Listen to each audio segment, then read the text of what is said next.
Bismillahirrahmanirrahim. Assalamualaikum warahmatullahi wabarakatuh.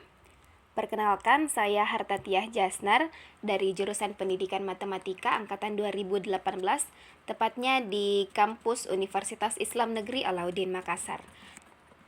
Nah, pada kali ini saya akan menjelaskan beberapa hal seputar matematika, baik itu dari definisi maupun beberapa contoh soal.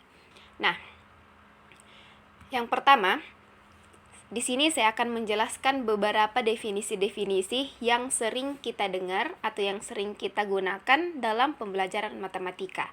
Nah, beberapa di antaranya itu yang pertama yaitu bilangan rasional.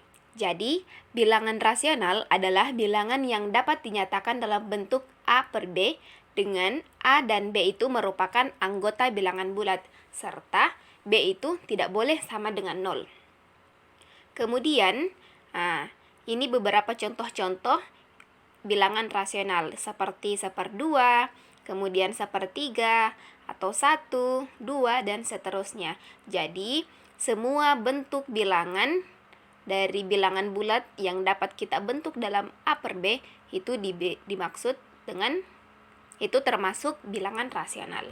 Kemudian bilangan selanjutnya yaitu bilangan prima. Bilangan prima ini sering juga kita dengarkan, di mana bilangan prima itu adalah bilangan bulat yang hanya memiliki 2 faktor, yaitu 1 dengan bilangan itu sendiri. Nah, contohnya 2, 3, 5, 7, dan 11. Jadi, bilangan-bilangan tersebut ini merupakan bilangan prima yang faktornya itu hanya ada 2, yaitu kalau bukan 1, yaitu bilangan itu sendiri. Selanjutnya yaitu bilangan real. Nah, bilangan real adalah himpunan antara bilangan rasional dan bilangan irasional. Nah, contohnya akar 2, akar 3, 1, 2, dan 3. Nah, akar 2 dan akar 3 ini merupakan contoh dari bilangan irasional. 1, 2, 3, dan seterusnya itu merupakan contoh dari bilangan rasional. Kemudian, di matematika itu kita juga sering mendengarkan atau mendapatkan istilah segi 4, segi 3, dan lingkaran. Nah, adapun artinya yang pertama yaitu segi 4. Nah, segi 4 itu adalah suatu bidang datar yang dibentuk oleh 4 garis lurus. Nah, contohnya. Nah, ini ada 3 contoh. Yang pertama yaitu bangun datar segi 4, yang kedua layang-layang atau belah ketupat, dan yang ketiga adalah persegi panjang. Nah, sebenarnya ada banyak contoh bangun datar yang segi 4, tetapi saya kira 3 contoh ini dapat mewakili apa maksud atau arti dari segi 4. Nah, selanjutnya yaitu segi 3. Nah, segi 3 adalah suatu bidang datar yang dibatasi dengan adanya 3 buah sisi serta memiliki 3 buah titik sudut. Nah, contohnya seperti ini. Jadi, bangun datar yang memiliki 3 buah sisi, kemudian 3 buah sudut itu dinamakan segi 3. Selanjutnya yaitu lingkaran. Nah, lingkaran juga kita tidak asing lagi. Nah, jadi arti dari lingkaran itu yaitu tempat kedudukan titik-titik yang berjarak sama dengan suatu titik tertentu yang disebut titik pusat. Nah, contohnya seperti ini. Oke, selanjutnya. Nah, di matematika juga itu kita biasa mendengarkan istilah pernyataan matematika, di mana artinya adalah pernyataan matematika merupakan suatu kalimat yang bisa dinilai atau bisa bernilai benar atau salah. Nah, jika suatu kalimat itu tidak dapat ditentukan nilainya benar atau salah, atau kita tidak bisa menentukan kebenarannya, berarti kalimat tersebut itu bukan merupakan sebuah pernyataan. Nah, kemudian kesamaan. Nah, kesamaan itu adalah kalimat yang memiliki hubungan sama dengan. Nah, misalnya 2 tambah 3 sama dengan 5. Kemudian 4 ditambah 7 sama dengan 11. Nah, jadi semua bentuk-bentuk yang memiliki hubungan sama dengan itu namanya kesamaan. Selanjutnya yaitu persamaan. Nah, beberapa orang itu selalu menyatakan bahwa kesamaan dan persamaan itu adalah hal yang sama, tetapi nyatanya itu berbeda. Nah, di mana artinya dari persamaan itu merupakan kalimat terbuka atau kalimat yang belum diketahui nilai kebenarannya, benar atau salah. Nah, dengan satu variabel yang memiliki hubungan sama dengan dan variabelnya berpangkat 1. Nah, Misalnya 4 ditambah 2x sama dengan 12, kemudian 5 ditambah x sama dengan 7. Jadi di sini kita pada bentuk ini kita belum belum bisa menentukan apakah misal 4 tambah 2x sama dengan 12 itu dia bernilai benar atau tidak. Nah, makanya kita harus mencari dulu kebenarannya, apakah dia benar atau salah. Nah, itulah yang disebut dengan persamaan. Selanjutnya yaitu ketaksamaan. Nah, ketaksamaan di sini adalah kalimat yang memiliki hubungan lebih kecil, kemudian lebih besar, kemudian lebih kecil atau sama dengan, lebih besar sama dengan, dan tidak sama dengan. Nah, misalnya 8x lebih besar atau sama dengan 4 dan 3 itu lebih besar dari 5. Jadi ketaksamaan itu merupakan suatu bentuk matematika yang dihubungkan dengan tanda-tanda yang seperti di layar tersebut. Nah, kemudian di matematika juga kita sering mendengarkan istilah himpunan penyelesaian, di mana arti dari himpunan penyelesaian itu merupakan himpunan dengan anggotanya merupakan penyelesaian atau solusi dari suatu permasalahan. Nah, jadi arti dari himpunan penyelesaian itu dia mencakup atau berisikan tentang bagaimana solusi dari satu permasalahan tersebut. Kemudian, variabel. Nah, variabel atau sering juga disebut dengan peubah adalah lambang pengganti suatu bilangan yang belum diketahui nilainya dengan jelas. Misalnya 3x dan seterusnya, di mana dalam bentuk 3x ini huruf ini atau abjad ini dialah yang disebut dengan variabel, atau x adalah variabel. Nah, selanjutnya ini merupakan satu kesatuan variabel dan koefisien. Nah, koefisien itu artinya bilangan pada bentuk aljabar yang mengandung variabel. Nah, jadi misalnya 3x. Nah, 3-nya ini merupakan suatu koefisien. Jadi, tadi x-nya itu merupakan satu atau disebut dengan variabel. Iya. Oke, selanjutnya yaitu konstanta. Nah, konstanta adalah adalah suku dari suatu bentuk aljabar yang berupa bilangan dan tidak memuat variabel. Misalnya, x ditambah 4. Nah, sebuah angka yang tidak mengandung variabel itulah yang dikatakan sebagai konstanta. Nah, di mana bentuknya dia seperti ini. Nah, kalau tadi x kan dia merupakan atau istilahnya adalah variabel. Oke. Kemudian fungsi. Nah, fungsi juga adalah suatu aturan yang memasangkan atau sekarang fungsi. Nah, arti dari fungsi adalah suatu aturan yang memasangkan atau memetakan setiap x elemen A atau domain atau daerah asal dengan tepat satu anggota fx elemen B atau kodomain atau sering disebut juga dengan daerah kawan. Kemudian daerah asal. Nah, daerah asal atau sering disebut dengan domain. Nah, ini daerah asal fungsi adalah semua nilai x yang memenuhi agar nilai fungsi atau y itu ada atau terdefinisi. Nah, kemudian daerah hasil atau range fungsi adalah semua nilai fungsinya atau y. Kemudian, di sini juga ada grafik fungsi. Nah, di mana grafik fungsi adalah grafik yang menunjukkan hubungan antara setiap nilai x dengan bayangannya atau y pada suatu fungsi f. Nah, sekarang kita akan melihat atau menentukan bagaimana grafik dari suatu fungsi.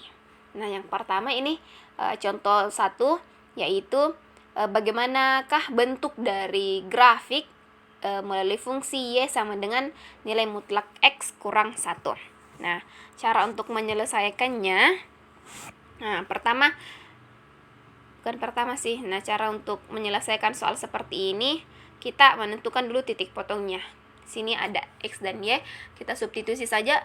Kalau nilai x-nya -2 berarti y 3, kalau x-nya sama dengan -1 berarti y-nya 2, dan seterusnya. Nah, bagaimanakah bentuk grafiknya? Seperti ini. Jadi ini kami menggunakan bantuan dari aplikasi GeoGebra. Nah, selanjutnya grafik dari 2x ditambah 3y sama dengan 6. Nah, untuk menyelesaikannya atau cara manualnya seperti ini. Yang pertama itu kita menentukan dulu titik potong sumbu x. Nah, kalau titik potong sumbu x berarti y-nya sama dengan 0. Nah, kita substitusikan. Kita selesaikan, berarti 2x sama dengan 6. Berarti kita peroleh x sama dengan 3. Oke, berarti kita peroleh titik 3,0. Kemudian selanjutnya titik potong sumbu y sama dengan berarti x-nya sama dengan 0. Berarti 3y sama dengan 6, berarti kita peroleh y sama dengan 2. Berarti titik yang kedua yang kita peroleh adalah 0,2. Nah, bentuk grafiknya itu seperti ini. Oke, selanjutnya. Nah, bagaimanakah bentuk grafik dari y sama dengan min sin x? Nah, selanjutnya langsung kita lihat bentuk grafiknya. Nah, seperti ini bentuk grafik dari fungsi y sama dengan min sin x. Selanjutnya, bagaimanakah bentuk dari y sama dengan cos 2x? Seperti ini. Oke, jadi untuk memudahkan kami menggunakan bantuan aplikasi atau software dari GeoGebra. Nah, selanjutnya yaitu kita akan menentukan bagaimana bentuk grafik dari persamaan kuadrat. Nah, persamaannya yaitu y sama dengan x kuadrat dikurang 3x sama dengan 2. Nah, untuk penyelesaiannya seperti ini. Yang pertama kita cari dulu titik potong sumbu x-nya, berarti y-nya sama dengan 0. Oke, kita peroleh sampai sini. Kemudian kita menentukan lagi titik potong sumbu y, berarti x sama dengan 0. Nah, kita peroleh titik seperti ini. Kemudian kita tentukan lagi titik puncaknya. Nah, kalau titik puncaknya itu berarti xp, yp. Nah, pertama itu kita cari xp-nya dulu. Nah, ini kita menggunakan rumus di mana untuk mencari xp berarti kita menggunakan rumus min b per 2a. Oke, selanjutnya kita ganti saja nilai b-nya dengan nilai a. Maka kita peroleh titik xp yaitu 3 per 2. Kemudian untuk titik yp kita menggunakan juga rumus min b kuadrat kurang 4c per 4a. Selanjutnya kita substitusi masing-masing nilai b dan a dan c. Oke, maka kita peroleh nilai yp yaitu min 17 per 4. Berarti kita peroleh titik puncak dari persamaan kuadrat ini yaitu xp, yp. Berarti 3 per 2, min 17 per 4. Nah, bentuk grafiknya itu seperti ini. Nah, bentuk grafik dari persamaan kuadrat itu berbentuk parabola. Nah, selanjutnya kita akan menentukan bagaimana cara mencari turunan. Oke. Nah, di sini diberikan sebuah fungsi, yaitu y sama dengan sin 3x kurang 1 per 2x kurang tambah 5. Nah, bagaimana cara atau langkah-langkah penyelesaian dalam menentukan turunan? Nah, yang pertama, kita tulis dulu apa fungsinya. Oke, berarti y sama dengan sin 3x kurang 1 per 2x tambah 5. Kemudian kita menentukan dulu u-nya, kemudian u aksennya atau turunan pertamanya, kemudian v-nya dan apa v aksennya. Karena nanti untuk menentukan turunan sebuah fungsi itu kita menggunakan sebuah persamaan. Makanya kita harus tentukan dulu yang mana u-nya, yang mana v-nya, dan mana yang masing-masing turunan pertamanya.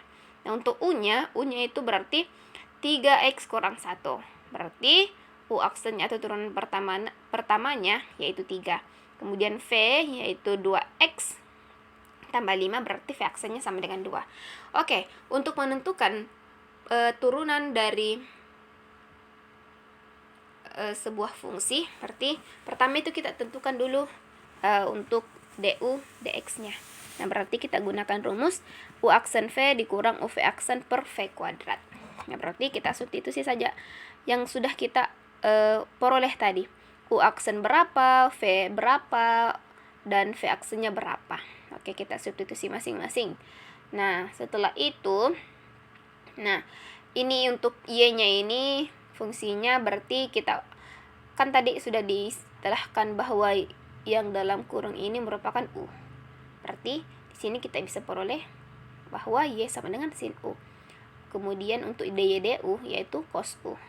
Nah, selanjutnya untuk menentukan turunannya dari persamaan tersebut, berarti kita menggunakan rumus ini. Oke, berarti dy per dx sama dengan dy per du dikali dengan du per dx. Oke, selanjutnya kita tinggal substitusi masing-masing yang telah kita peroleh. dy du tadi berapa, kemudian du dx tadi berapa. Oke, berarti di sini dy du yaitu kita peroleh tadi cos u, kemudian du dx itu kita peroleh tadi yang ini. Oke, masing-masing kita tinggal substitusi nilainya, kita selesaikan yang bisa kita selesaikan atau sederhanakan. Nah, di sini diperoleh bahwa 17 cos U per 2x tambah 5 pangkat 2. Oke, kemudian kita selesaikan.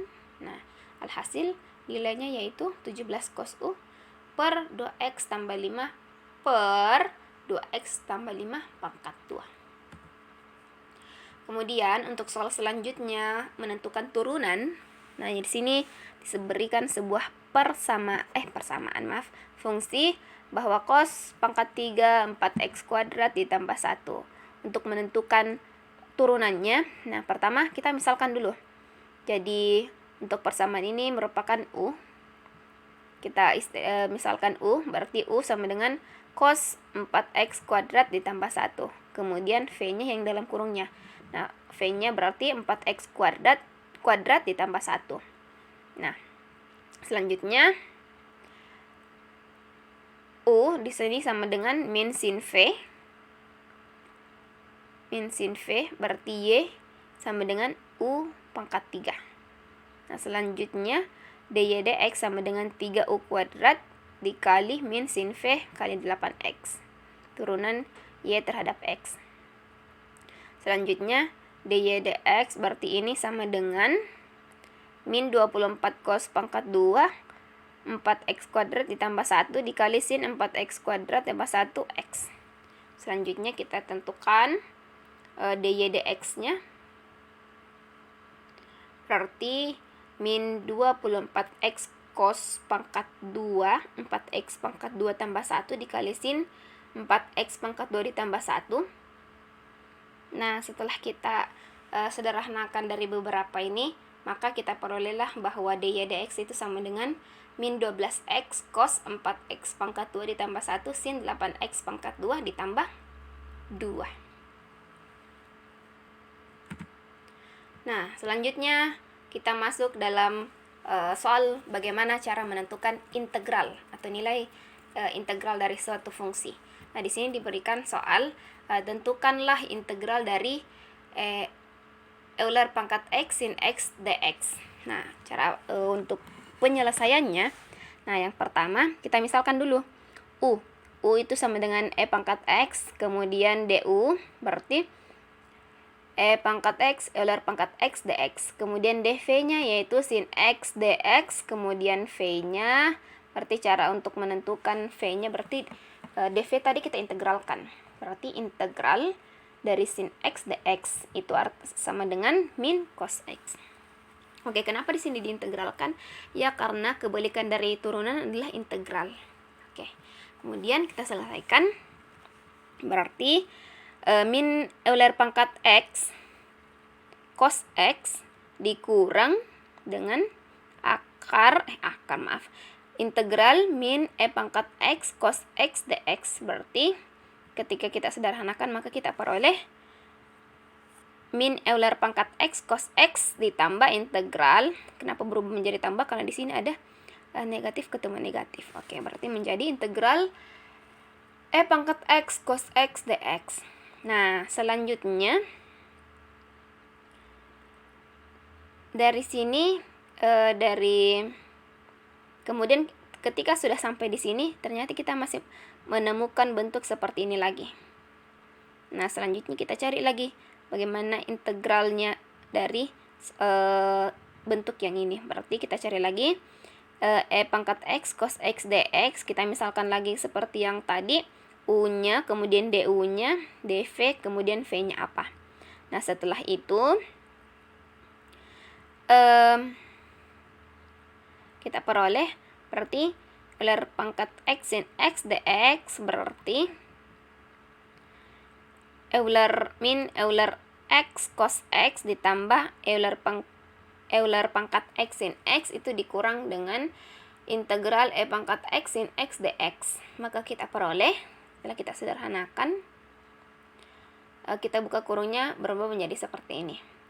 Nah, selanjutnya maka kita bisa menentukan integral dari asal tersebut. Oke, selanjutnya kita substitusi deh.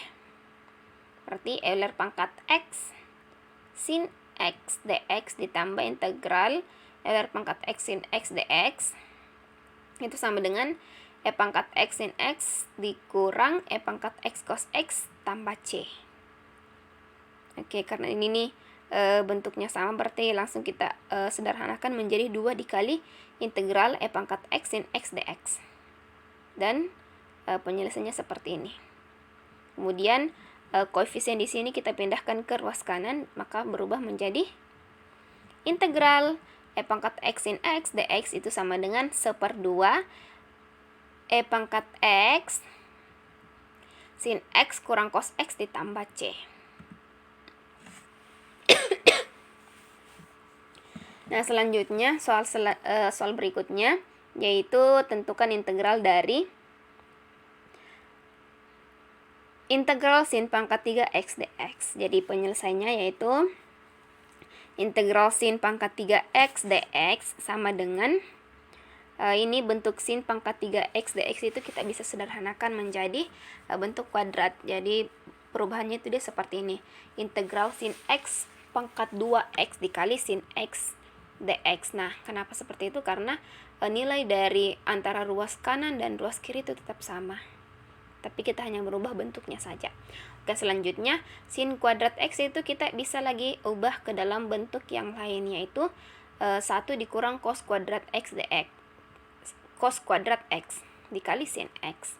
Nah, selanjutnya kita misalkan U berarti cos X, du sama dengan min sin X dx, berarti kita peroleh dx yaitu du per min sin X. Nah, selanjutnya berarti integral 1 dikurang U kan tadi ini cos X. Oke, berarti 1 dikurang U kuadrat sin X dx tadi adalah kita peroleh du per min sin X. Nah, kita substitusi semua nilainya yang telah diperoleh tadi. Berarti ini ketika kita sederhanakan sin X-nya itu bisa bersisa 1. Berarti di sini nilainya min integral 1 dikurang U pangkat 2 du. Selanjutnya kita integralkan di atas, berarti min U dikurang 1/3 U pangkat 3. Nah, hasilnya berarti kita sederhanakan, buka kurung, artinya min U ditambah 1/3 U sama pangkat 3. Nah, berarti U-nya sisa kita ganti deh. U-nya tadi kan adalah cos X, berarti kita ganti ini min U, berarti min cos X ditambah 1/3 U pangkat 3, berarti 1/3 cos pangkat 3 ditambah C. Oke. Nah, selanjutnya itu kita akan menentukan turunan lipat ganda. Turunan lipat. Nah, di sini sekarang kita akan menentukan turunan lipat dari sebuah fungsi. Nah, di sini soalnya yaitu tentukan f(x) ya, berarti fungsinya pertama itu akan kita turunkan, bukan pertama, berarti sebentar fungsinya kita akan turunkan terhadap x maupun terhadap y. Dari fungsi yaitu f(x, y) sama dengan x per y ditambah cos x y. Nah, bagaimana cara penyelesaiannya? Nah, yang pertama itu kita turunkan dulu terhadap x. Nah, berarti fx sama dengan, berarti 1/y dikurang y sin x y. Kemudian dari fungsi ini kemudian kita turunkan lagi terhadap y. Maka kita peroleh berarti min 1/y kuadrat dikurang sin x y ditambah x y cos x y. Kemudian kita sederhanakan atau buka kurungnya berubah menjadi min 1/y kuadrat dikurang sin x y dikurang x y cos x y.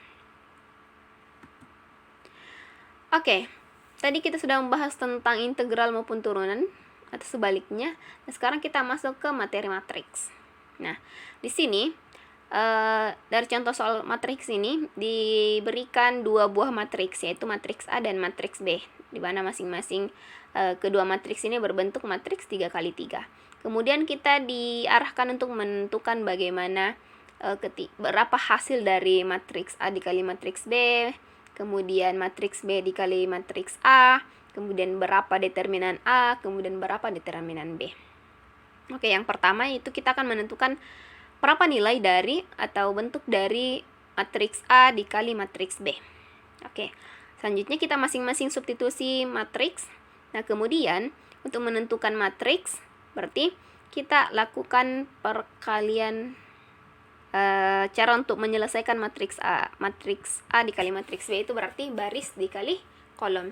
Jadi untuk matriks yang di sebelah kiri itu barisnya yang ini, kemudian untuk baris yang matriks yang kedua yaitu kolomnya. Berarti sini untuk sub yang pertama, entry yang pertama berarti 2 dikali 3 ditambah min 1 dikali 2 ditambah 3 dikali 1. Kemudian untuk entry yang kedua itu berarti kita tetap menggunakan baris pertama. Baris pertama dikali kolom kedua untuk di entry kedua. Begitu seterusnya. Maka kita perolehlah nilai dari matriks A dikali matriks B yaitu 7 min 2 5, 4 min 3 8, 8 0 2. Kemudian untuk bagian B, yaitu matriks B dikali matriks A, kita lakukan dengan cara yang sama dalam menentukan hasil perkalian dari dua buah matriks. Nah, berarti kita peroleh hasilnya, yaitu 9 min 4 10, 12 min 6 7, 7 min 4 3. Kemudian untuk menentukan determinan, yang pertama determinan A. Oke, kemudian determinan A. Nah, cara untuk menentukan determinan A dia bentuknya seperti ini. Kita buat seperti ini. 2 min 1 1 2 3 1 itu kita peroleh dari mana? Nah, kita ambil dari baris kolom 1 dan 2 di matriks tersebut. Kemudian kita lakukanlah perkalian seperti ini. Perkalian diagonal. Perkalian diagonal. Ini kita kali, kemudian kita tambah hasil perkalian ini, kemudian kita tambah hasil perkalian ini dan ini. Kemudian kita kurang dengan hasil perkalian 1 1 1, 2 2 min 1, kemudian 3 1 min 3. Nah, berarti kita peroleh determinan A yaitu sama dengan min 11.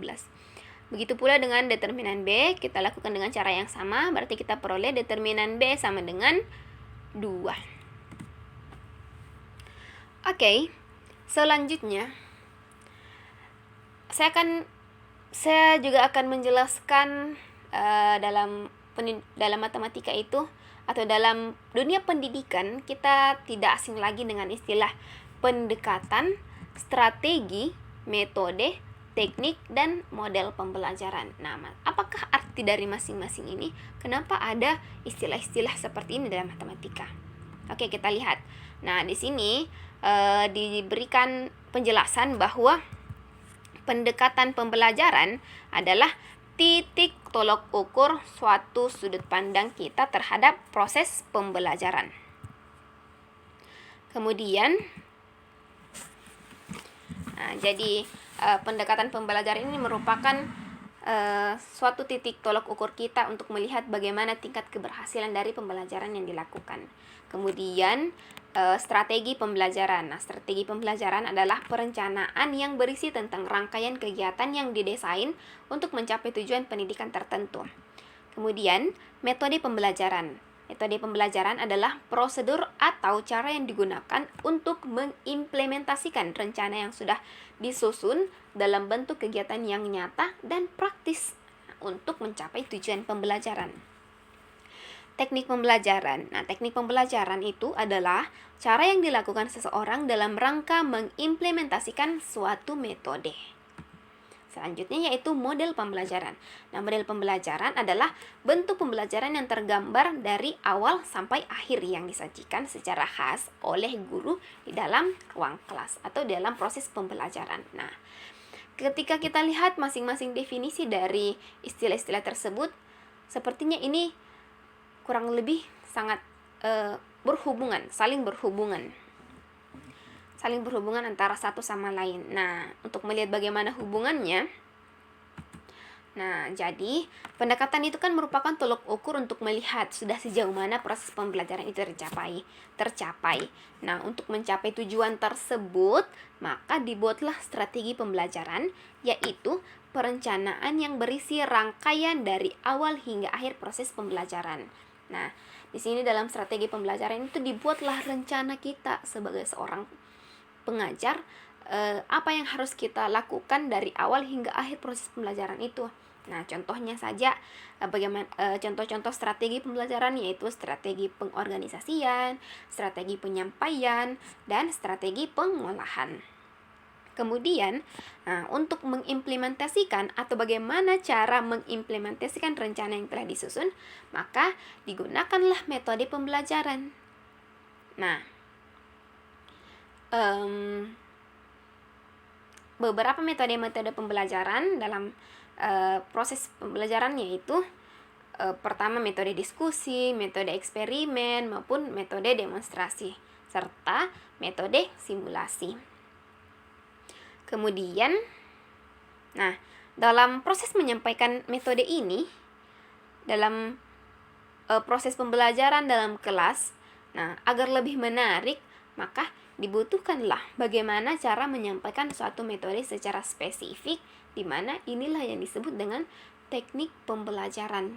Nah, dari seluruh rangkaian di atas itulah yang disebut dengan model pembelajaran. Jadi seluruh rangkaian pembelajaran itu, baik itu dari bagaimana kita menilai, bagaimana cara kita menyusun, bagaimana cara mengaplikasikan, dan bagaimana teknik dalam pembelajaran. Nah, itulah yang disebut dengan model pembelajaran. Nah, ada beberapa contoh-contoh dari model pembelajaran itu, yaitu model penemuan atau discovery learning, kemudian problem based learning atau pembelajaran model permasalahan untuk memecahkan masalah, kemudian project based learning. Nah, kemudian dari model-model pembelajaran ini itu memiliki langkah-langkah yang berbeda. Nah, yang pertama yaitu discovery learning. Adapun langkah-langkahnya yaitu, yang pertama itu kita memberikan rangsangan stimulus dulu terhadap peserta didik. Kemudian setelah itu kita memberikan mereka bagaimana cara mengidentifikasi masalah. Kemudian setelah masalahnya diidentifikasi, kemudian kita kumpulkan datanya. Setelah itu, data yang sudah terkumpul kemudian kita olah.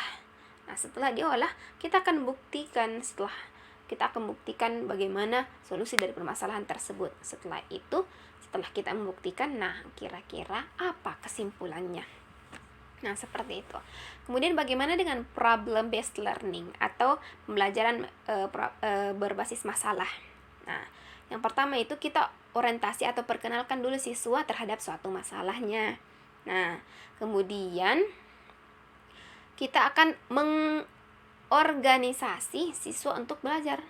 Kemudian itu, di samping itu kita juga membimbing penyelidikan individual atau berkelompok. Kita melihat bagaimana kerja dari peserta didik itu, baik itu secara individu maupun secara berkelompok. Kemudian kita itu melakukan pengembangan atau mengembangkan dan menyajikan hasil karya peserta didik itu. Setelah itu dilakukanlah analisa atau menganalisis dan mengevaluasi proses pemecahan masalah. Seperti itu. Nah, bagaimana dengan project based learning? Nah, kalau project based learning itu menentukan pertanyaan dasar. Kita tentukan dulu bagaimana apa saja pertanyaan dasar yang bisa kita sampaikan, nanti tanyakan. Kemudian kita tentukan bagaimana desain proyeknya ini. Nah, setelah itu kita lakukan penyusunan jadwal agar proyek ini dari awal hingga akhir itu dapat terstruktur.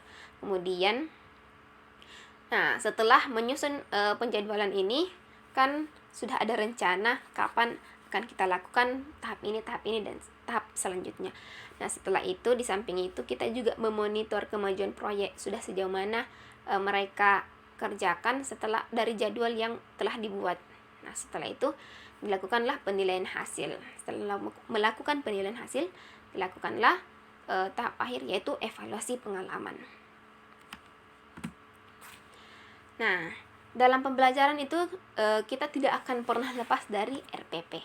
Nah, Apa saja komponen-komponen RPP? Nah, di sini ada 12. Yang pertama itu, maaf ini ada typo.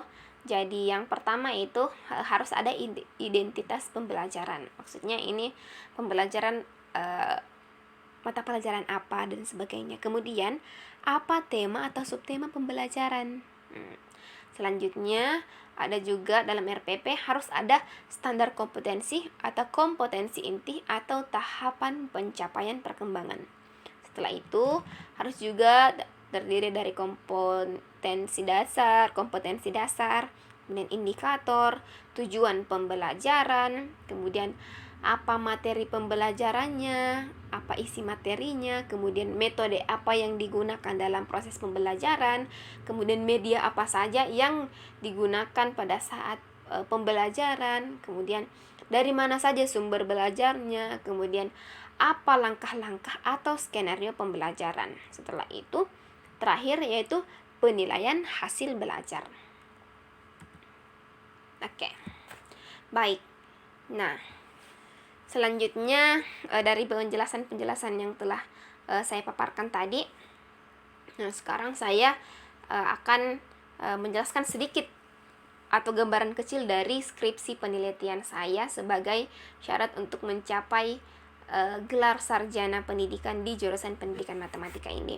Jadi, adapun judul skripsi saya yaitu analisis butir soal ujian sekolah tingkat SMP tahun ajaran 2021-2022 dengan pendekatan teori tes modern atau item response theory. Nah, dari jenis penelitian ini, adapun jenis penelitian saya yaitu penelitian deskriptif yang bertempat di SMPN Negeri 10 Bulukumba. Nah, adapun metodologi penelitian yang saya gunakan yaitu menggunakan pendekatan kuantitatif yang digunakan untuk mendeskripsikan kualitas soal dalam segi empiris, yaitu reliabilitas, tingkat kesukaran, daya pembeda, dan daya pengecohnya. Nah, kemudian adapun populasi dan sampel yang saya ambil yaitu lembar jawaban peserta ujian tingkat SMP tahun ajaran 2021-2022 dengan metode pengumpulan data dengan metode dokumentasi berupa arsip soal dan lembar jawaban peserta ujian sekolah tahun ajaran 2021-2022. Kemudian bagaimana cara saya mengolah datanya? Nah, teknik pengolahan dan analisis data saya menggunakan bantuan software atau aplikasi yaitu RStudio.